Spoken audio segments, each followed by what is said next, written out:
Hey guys, welcome back. This weekend we took a 3-day weekend to the Great Sand Dunes National Park. And this is about a 3.5 to 4 hour drive southwest of Denver. And there's a couple spots you can stay near the national park. More than likely you're going to be staying 30 minutes outside of the park in Alamosa. A couple hotels, a couple restaurants there. You kind of get all your gear before going to the national park. One thing I'll say is during the season, there's a store called the Oasis, which is 2 or 3 miles right outside the entrance to the park where you can get some essential supplies and you can also rent your sandboards and sleds. The time of year that we went, the boarding was not advised. It had rained, it had snowed, some of the sand was wet, so we did sledding instead. So as you're going to see, a couple pictures of the area and then a couple videos of us actually sledding. So what I learned is you want to make sure that you put your foot on the board and you're dressing properly. During the day, we just wore sweatshirts, we brought our coats and our beanies. Make sure you wear a mask and some sunglasses just because the sand will get into you. So the Sand Dunes National Park, there's not a lot going on there.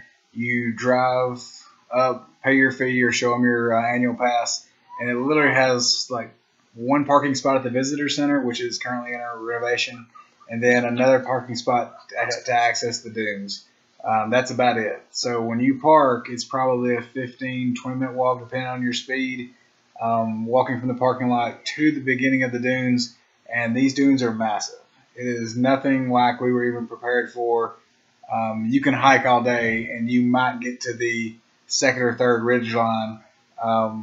You're not going to get to explore it all. It's a lot. So with boarding especially, we tried a couple of the small runs that you're seeing in the video. We did that, and then we hiked to the first ridge line as high as we could, and then we kind of boarded our way back down. So if you've never been sandboarding, a couple things you have to do is wax the bottom of your board before every run. Again, like I said, this is not the ideal conditions, and some of the sand was still a little wet. So we got some runs, and then of course we did have some runs that were like 2 to 3 feet, and we stopped. So it was kind of trying to get the best angles to keep it going. You try to keep your feet on the board, you try to steer with your hands, and use your feet to press down to the sand when you want to stop. We didn't have that much trouble with speed because of the conditions, but it was still a lot of fun to do this. If you're going to go see this national park, you've got to be there for sunset to see. The sun really doesn't set over the dunes.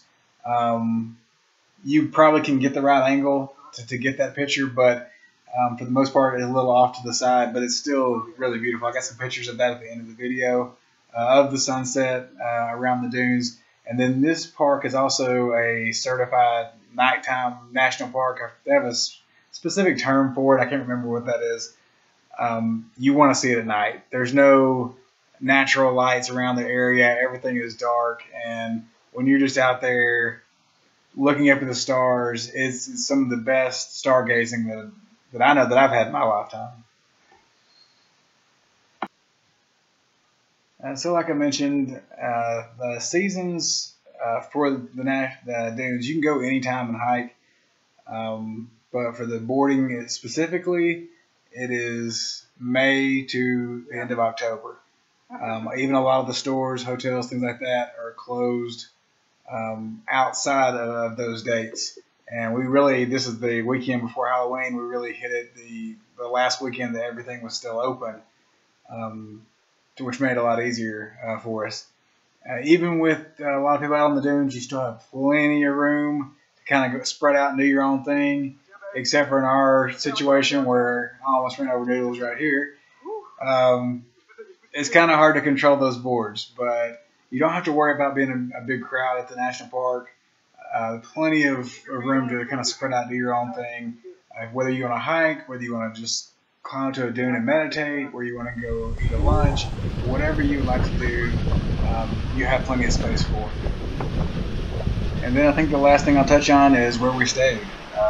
We stayed in a hotel in Alamosa the first night. Second night we actually stayed in the Sand Dunes Lodge, which Our back porch had a view of the dunes, which where these pictures came from. It was an amazing trip, and I hope you get to enjoy it as well.